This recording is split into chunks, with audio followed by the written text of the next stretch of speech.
मशहूर शायर अकबर इलाहाबादी ने कहा है, नामा न कोई यार का पैगाम भेजिए, नामा न कोई यार का पैगाम भेजिए, इस फसल में जो भेजिए बस आम भेजिए। जी हाँ, आम एक ऐसा फल है जो हर भारतीय की पहली पसंद बना हुआ है। इसकी मिठास, इसकी खुशबू, इसका जायका बच्चे बूढ़े हो या फिर जवान, सबके दिलों पर राज करता है। आम का सीजन शुरू होते ही बाकी फलों की मांग कम हो जाती है। पुराने जमाने से लेकर आज के जमाने तक हर भारतीय के बीच आम की दीवानगी बरकरार है। नमस्कार, आप देख रहे हैं दूरदर्शन किसान। कार्यक्रम कृषि विशेष लेकर हाजिर हूं मैं मोनालिसा, और आप समझ ही गए होंगे कि आज हम कृषि विशेष में बात करने जा रहे हैं फलों के राजा की। जी हां, आम के बारे में आज इस कार्यक्रम में हम विस्तार से जानेंगे इसकी उत्पत्ति के बारे में, इसके इतिहास के बारे में, साथ ही इसकी खेती बाड़ी के तरीके, पैदावार और आयात निर्यात की स्थिति पर भी नजर डालेंगे। तो आइए शुरू करते हैं आज का ये कार्यक्रम।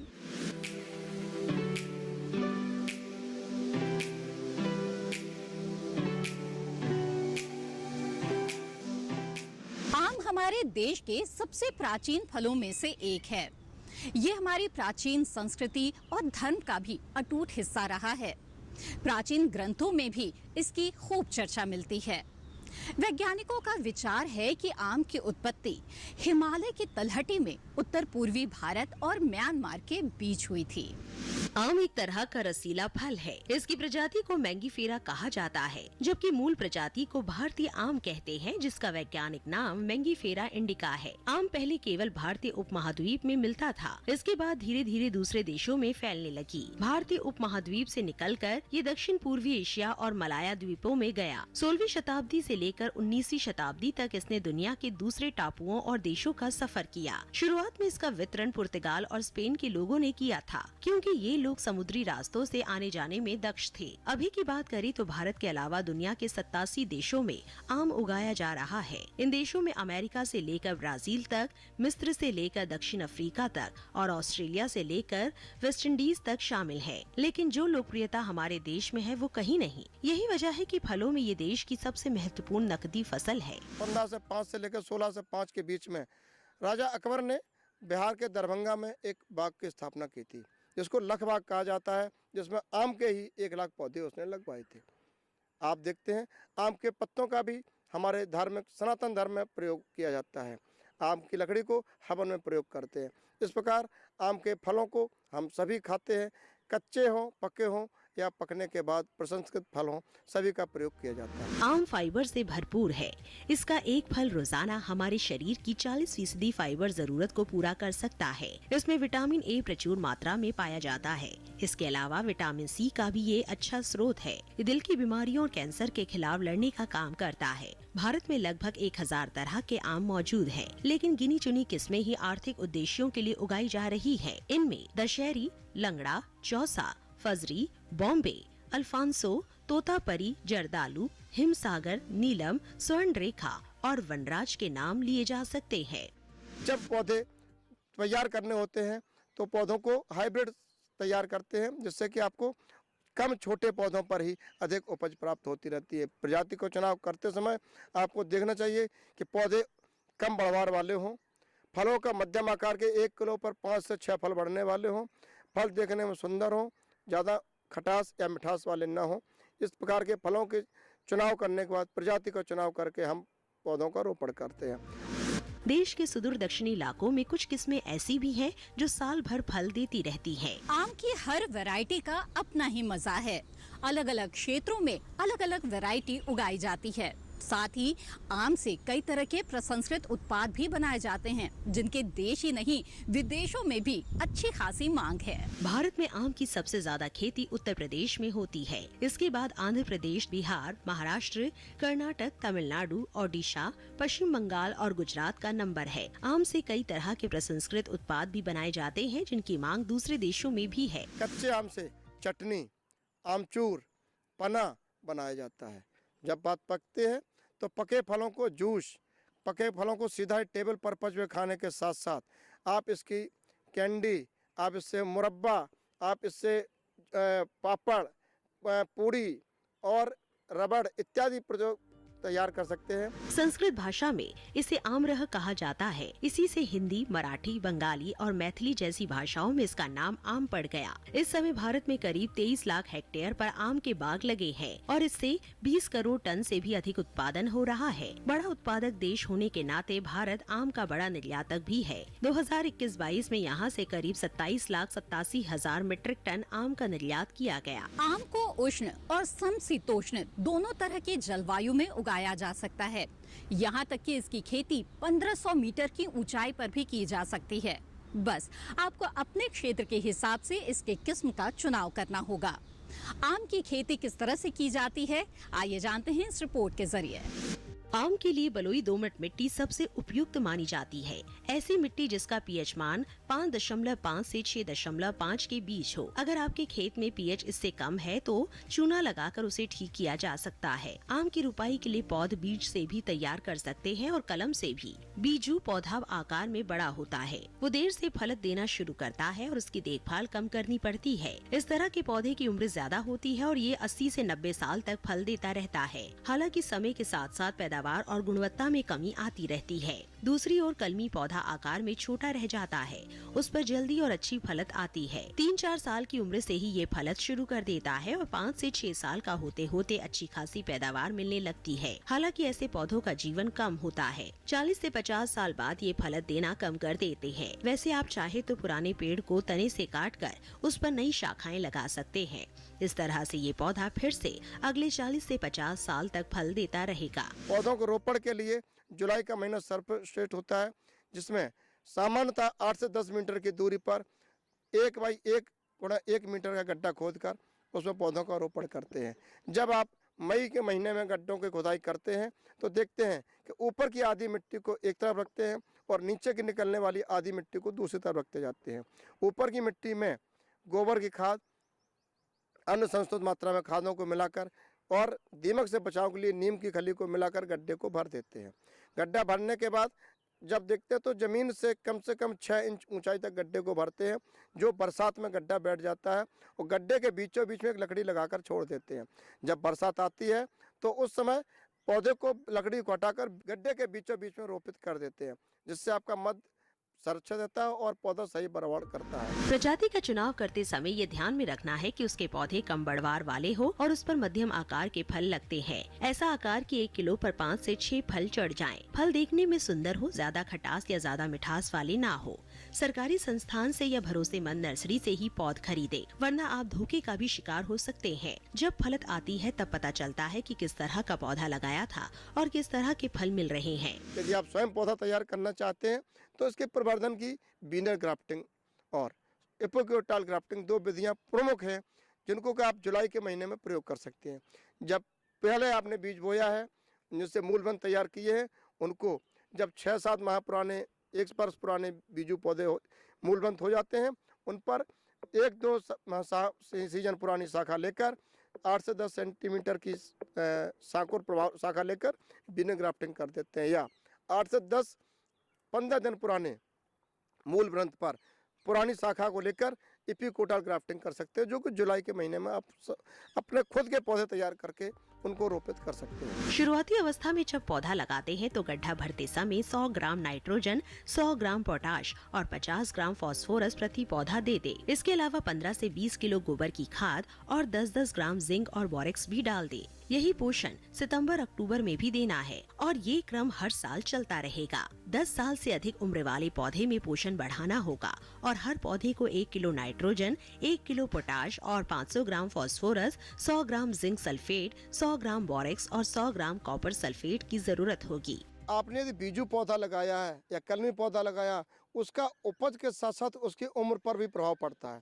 यदि आपने बीजू पौधा लगाया तो पौधा आकार में बड़ा होता है, देर में फल देता है, उसकी देखभाल आपको कम करनी पड़ती है, लेकिन उसकी उम्र अधिक होती है, अर्थात वो 70, 80, 90 साल तक आपको फल देता रहता है। भले गुणवत्ता में कमी आया है, उत्पादन में कमी आ जाए, लेकिन जब आप बीजू पौधा लगाते हैं, कलमी पौधा लगाते हैं, तो पौधा आकार में छोटा रहता है, फलत अच्छी आती है, फलत जल्दी आती है, अर्थात 3 से 4 वर्ष बाद फलत प्रारंभ होकर 5-6 वर्ष में आपको इकोनॉमिक यील्ड मिलती रहती है। लेकिन ऐसे पौधों की जो जीवन आयु होती है वो कम होती है। 40-50 वर्ष बाद ये फल देना कम कर देते हैं। ध्यान रखिए, तकनीक के विकास के साथ साथ पुराने जो पौधे हो जाते हैं जिनसे कम उपज मिलती है या ज़्यादा घने हो जाते हैं, उनको कटाई छटाई करके भी उपयुक्त बनाया जा सकता है। लेकिन रिजुवनेशन एक तकनीक ऐसी है जिसको दिसंबर के महीने के तने के ऊपर से काटकर उस पर नई शाखा शाखा का प्रभाव लगा देते हैं और जिससे कि नया पौधा आपको लग के पुनः उससे 40-50 वर्ष तक फल प्राप्त कर सकते हैं। इस प्रकार से आप रिजुवनेशन तकनीक का भी प्रयोग कर सकते हैं और पौधे की उपज घटने पर रिजुवनेशन के बाद पौधे से पुनः फल प्राप्त कर सकते हैं। दशहरी, लंगड़ा, चौसा और बॉम्बे ग्रीन अच्छी किस्में हैं, मगर इनमें सेल्फ इनकॉम्पैटिबिलिटी की समस्या पाई जाती है। सेल्फ इनकॉम्पैटिबिलिटी का मतलब है कि ये किस्में अपने परागण से खुद पुष्पन नहीं कर सकती। यही वजह है कि आप इन्हें अकेला नहीं रोप सकते। पुष्पन के लिए इनके साथ किसी दूसरी प्रजाति के पौधे लगाने होंगे। दूसरी प्रजाति के पौधों की संख्या 20 से 25% के दरमियान होनी चाहिए। बाकी प्रजातियां आप अकेले भी लगा सकते हैं। इसमें परागण घरेलू मक्खी द्वारा ही होता है, इसलिए जब पुष्पन प्रारंभ हो जाए उसमें रसायन का प्रयोग नहीं करना है। किसान भाई करते क्या है कि जब हमारा पुष्पन हो रहा होता है उसी समय रसायनों का प्रयोग करते हैं, जिससे हमारी मक्खी भी प्रभावित होती है, हमारे परागण करने वाले जो अन्य मित्र कीट हैं वो भी नुकसान पा जाते हैं। हमारे शत्रु कीट तो खत्म होते ही हैं लेकिन वो भी नष्ट हो जाते हैं, उनको भी हमें बचा रहा है। इसलिए पुष्पन के समय न तो सिंचाई करनी है और न ही किसी रसायन का छिड़काव करना है। कभी कभी देखते हैं कि कलमी पौधे पर रुपाई के 1 या 2 साल बाद फूल आ जाते हैं। बहुत से किसान लालच की वजह से उन फूलों को भी फलों के रूप में लेने की कोशिश करते हैं, जिससे आगे चलकर नुकसान होता है। जब कलमी पौधे पर पुष्पन आना स्वाभाविक है, क्योंकि पौधा बीज के बजाय पुरानी शाखा से तैयार हुआ है। उस पर पोषक तत्व संरक्षित रहते हैं जो पुष्पन के रूप में बाहर आते हैं। समय पूर्व आए इस पुष्पन को तोड़ देना ही बेहतर है। सितंबर-अक्टूबर के दौरान आम में कलिका निकलती है और फरवरी के आखिरी हफ्ते में पुष्पन आने लगता है। पुष्पन के बाद फल विकास की अवस्था में होते हैं और धीरे धीरे बढ़ते हुए मई-जून में फल मिलना शुरू हो जाता है। किसान भाइयों, ध्यान ये भी रखना है कि आम में सदाई का भी महत्व है। जमीन से आधा 1 मीटर तक कोई भी शाखा न निकलने दें और उसके बाद शाखाओं को निकलने देते हैं और शाखाओं को इस प्रकार से सदाई करें कि सभी दिशाओं में शाखाएं जाएं, उनका सेंटर खुला रहे, जिससे हवा का, सूर्य का प्रकाश बराबर चारों तरफ से आता रहे, जिससे कीड़े मकोड़े या अन्य जो हानिकारक चिड़ियाँ वगैरह हैं जो अंदर उसके अंदर जो बैठ जाते हैं, फंगस का अटैक होता है, वो नहीं होने पाए और पौधा आपका वृद्धि करता रहे। विदेशों में भेजने के लिए फलों की अच्छे से ग्रेडिंग करें। छोटे आकार के फल अलग रखें और बड़े आकार के अलग। फलों को कोरोगेटेड फाइबर बोर्ड के बक्सों में भरकर पैक करें। पैकिंग इस तरह करें कि ऊपर के फलों का दबाव नीचे के फलों पर ना पड़ने पाए। तुड़ाई के बाद विभिन्न प्रसंस्कृत उत्पाद, जैसे आपको बताया जैम है, आपको बताया जेली है, आपको कैंडी है, आपका जूस है, पुरी है, टॉफ़ी है, आपका मैंगो लेदर है, का तैयार करके आप उसका प्रयोग कर सकते हैं। लेकिन इस बीच जब हम बढ़ रहे हैं, पके भी नहीं हो, छोटे भी नहीं हैं, तो उनको भी तोड़ के प्रयोग में ला सकते हैं, जिसको अचार बनाने के लिए कर सकते हैं। विदेशों को फल भेजते समय ध्यान रखना है कि खेती के दौरान बाग में हानिकारक रसायनों का इस्तेमाल ना किया गया हो। वैसे विदेशों में अल्फांसो आम काफी पसंद किए जाते हैं। मौसम की मार और कीट पतंग ये सभी तरह की फसलों को नुकसान पहुंचाते हैं। जाहिर है आम के बाग भी इनसे अछूते नहीं हैं। लेकिन सही प्रबंधन के जरिए न सिर्फ नुकसान से बचा जा सकता है बल्कि पैदावार भी बढ़ती है। तो आइए जानते हैं कि आम के बागों में कैसे करें रोग व कीट प्रबंधन। सर्दी का मौसम आम के लिए हानिकारक है। अत्यधिक ठंड से बचाने के लिए बगीचे में हल्की सिंचाई कर दे या पूरब को छोड़कर बाकी तीनों दिशाओं में लकड़ी लगाकर उस पर घास फूस या टाट बांध दे। घास पौधे के ऊपरी हिस्से से 8-10 सेंटीमीटर ऊपर होनी चाहिए। सर्दी के दौरान 15 दिन के अंतराल पर हल्की सिंचाई करनी है, जबकि गर्मी के मौसम में हर 5 से 6 दिन के अंतराल पर हल्का पानी देते रहना है। अगर सिंचाई के साधन कम है तो पुआल, घास या गेहूं के भूसे से तने के आसपास मल्चिंग कर दे। मल्चिंग से पौधों में नमी भी बनी रहेगी और खरपतवारों का जमाव भी नहीं होगा। बाद में ये मल्च गलकर जैविक खाद में तब्दील हो जाएगी और पौधों के पोषण में मदद करेगी। बोरेक्स का प्रभाव पहले नहीं था, लेकिन विगत कई वर्षों से देखते हैं कि जब फल आता है तो फल फटता है। फलों को फटने से बचाने के लिए बोरेक्स का प्रयोग करते हैं। आम में अधिकांशतः फलों का फटाव बोरक्स की कमी के कारण होता है। इसलिए आप जब प्रारंभिक अवस्था से ही बोरक्स दिए रहते हैं तो जब फलत आती है तो फल फटते नहीं हैं। कभी कभी आम के पौधे पर बुरादा सा दिखाई देने लगता है। जहाँ ये बुरादा हो, समझ लीजिए कि वहाँ पर शूट बोरर काम कर रहा होता है। बुरादे को हटाएंगे तो छेद दिखाई देगा। इसी छेद के अंदर कीड़ा होता है जो लकड़ी को खाकर बुरादा बाहर निकालता रहता है। शूट बोरर को छेद से निकालना मुश्किल है, इसलिए सिरिंज में 3 से 4 मिलीलीटर पेट्रोल लेकर छेद में डाल देते हैं और कॉटन की मदद से गीली मिट्टी से छेद को बंद कर देते हैं। 2-3 दिन बाद कॉटन गिर जाती है, लेकिन कीट अंदर ही अंदर मर जाता है। ये तरीका तना छेदक से भी पौधे को सुरक्षित रखता है। वैसे आप चाहे तो रसायनों का भी इस्तेमाल कर सकते हैं, लेकिन वो काफी खर्चीला उपाय है और पर्यावरण के लिए हानिकारक भी। जब देखेंगे कि फल आपके लग गए हैं तो फलों पर आप देखते हैं भुनगा या फुदका कीट जिसको कहते हैं, वो छोटे छोटे कीड़े होते हैं जो पौधों पर पाए जाते हैं, जो नई पत्तियों का रस चूसते हैं, नए पुष्पों का रस चूसते हैं या नव विकसित होते रहे फलों को खाकर गिरा देते हैं। उनसे बचाव के लिए 0.4 मिलीग्राम मोनोक्रोटोफास को 1 लीटर पानी में घोलकर छिड़काव कर देते हैं। गुजिया कीट भी आम के लिए खतरनाक है। दिसंबर महीने में ये जमीन से पौधे पर चढ़ता है। बचाव के लिए दिसंबर में ही तने पर 6 से 8 सेंटीमीटर चौड़ी पॉलिथीन की पट्टी बांध दे और उसके दोनों सिरों पर ग्रीस लगा दे। ऐसा करने से कीट पौधे पर नहीं चढ़ पाते। अगर पॉलिथीन लगाने में देर हो जाएगी तो गुजिया पेड़ पर चढ़ जाएगी और सुप्त अवस्था में पड़ी रहेगी। पुष्पन आने पर ये फरवरी में एक्टिव होगी और विकसित हो रहे नए फलों को खाएगी। किसान भाइयों, आम में कलका का प्रादुर्भाव सितंबर अक्टूबर के महीने में होता है और पुष्पन फरवरी मार्च में आ जाता है। पुष्पन आने के बाद फल आपको तैयार होकर मार्च अप्रैल में मई बढ़ते हैं और मई में तुड़ाई योग होकर मई अंतिम सप्ताह और जून में खाने योग हो जाते हैं, जो परिपक्व हो जाते हैं। लेकिन इस बीच में 3 बार फलों का गिराव होता है।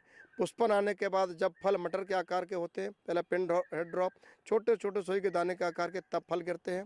दूसरा, अप्रैल के बाद मई के महीने में जब फलों का गिराव होता है और ये नुकसानदायक होता है। जब पिन हेड ड्रॉप होते हैं, इसके कई कारण हो सकते हैं। आपने सिंचाई नहीं की, सिंचाई ज़्यादा कर दी, पॉलिनेशन नहीं हुआ, कोई भी कारण हो सकता है। लेकिन जो मई का गिराव होता है वो नुकसानदायक होता है। इसके लिए आपको पूर्व रूप से ही बचाव करना आवश्यक होता है। इसके लिए पौधे पर जब फल मटर के आकार के हो जाएं, सिंचाई करते रहें, नमी बनाए रखें, वहाँ पर मल्चिंग का प्रयोग कर दें और पौधे पर 20 से 30 मिलीग्राम नेपथलीन एसिटिक एसिड को घोलकर 1 लीटर पानी में घोलकर पौधे पर छिड़काव करें, जिससे फलों का गिराव नहीं होता। कभी कभी फूल आते समय पाउडरी मिल्ड्यू रोग भी लग जाता है। इसमें पत्तों, फूलों और नए फलों पर सफेदी छा जाती है। 0.2 ग्राम घुलनशील गंधक को लेकर 1 लीटर पानी में घोलकर छिड़काव कर देंगे तो इस समस्या से छुटकारा मिल जाएगा। ईंट भट्टों के आसपास लगे बगीचों में फल नीचे से पीले होकर काले पड़ जाते हैं। इसे कोयली रोग कहा जाता है। ये भट्टे से निकलने वाली कार्बन मोनोऑक्साइड, सल्फर डाइऑक्साइड और इसी तरह की दूसरी गैसों के प्रभाव के कारण होता है। इससे बचने के लिए भट्टे से बगीचे की दूरी कम से कम 1.5 किलोमीटर होनी चाहिए। लेकिन अगर भट्टा करीब है तो कोयली से बचने के उपाय करने होंगे। इसके लिए जब फल बढ़ना शुरू हो तो 0.8% कास्टिक सोडा और 0.6% बोरेक्स को मिलाकर पौधे पर छिड़क दे। इसके लिए सबसे प्रभावशाली उपाय ये है कि फलों को 2-3 सेंटीमीटर डंठल से तोड़ें अथवा उस पर टॉप्सन एम 0.1% का छिड़काव करें। मीन्स 1 ग्राम दवा को 1 लीटर पानी में घोलकर छिड़काव करते हैं। साथ ही साथ फलों की तुड़ाई के बाद उनको पाउंड 52 डिग्री ±1 डिग्री सेल्सियस तापक्रम पर उसमें कार्बोनाजिम का 0.2% का घोल लेकर उसमें फलों को कुछ सेकंड के लिए 1 मिनट से कम समय के लिए डिप करके सुखाकर भंडारित करें। इससे स्टेम एंड रॉट भी नहीं लगने पाता। आप जब फल बढ़ रहे होते हैं तो एक और समस्या होती है, कभी कभी आपके बगीचे फलों के जो चिमनी भट्टे होते हैं उनके आसपास होती है। इसमें देखते हैं कि फल नीचे से पीले पड़ के काले पड़ जाते हैं, तो कभी कहते हैं पक गया फल, नहीं, ये कोयली रोग कहते हैं, जिसको हिंदी में इंग्लिश में कहते हैं ब्लैक टिप रोग। नीचे से काला पड़ना, ये क्या होता है, भट्टे से निकलने वाली कार्बन मोनोऑक्साइड, सल्फर डाइऑक्साइड और एसिटिलीन गैस के प्रभाव के कारण होता है।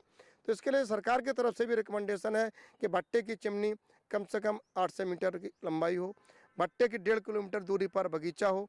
यदि बगीचा पहले लग गया या भट्टा बाद में लगा तो दोनों चीज़ें हो सकती हैं, लेकिन आपको अपना बचाव करना। इसके लिए जैसे ही फल बढ़ना शुरू हो 0.8% कास्टिक सोडा और 0.6% बोरेक्स को दोनों को मिलाकर घोलकर पौधे पर छिड़काव कर देते हैं और पुनः 15 दिन बाद 0.1% कास्टिक सोडा और 0.8% बोरक्स का छिड़काव पौधे पर कर देने से कोयली रोग से पूर्णतः निजात मिल जाती है।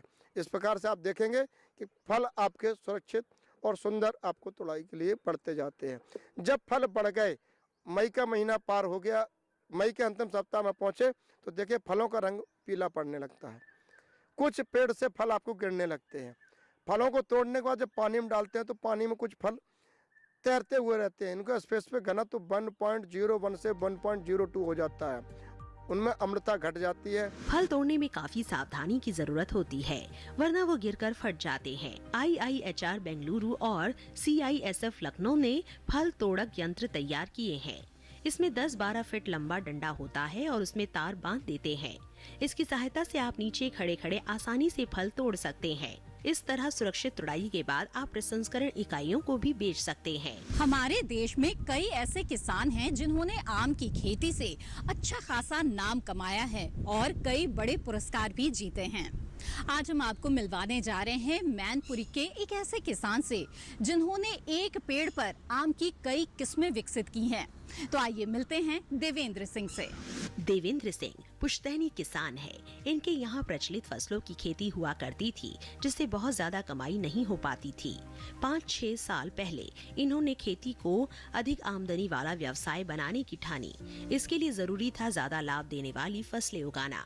कृषि विज्ञान केंद्र के सहयोग से इन्होंने प्रशिक्षण लिया और प्रचलित फसलों की जगह फल फूल उगाने लगे। मैनपुरी जिले के गांव में हम आए हुए, हमारे साथ हैं देवेंद्र सिंह जी।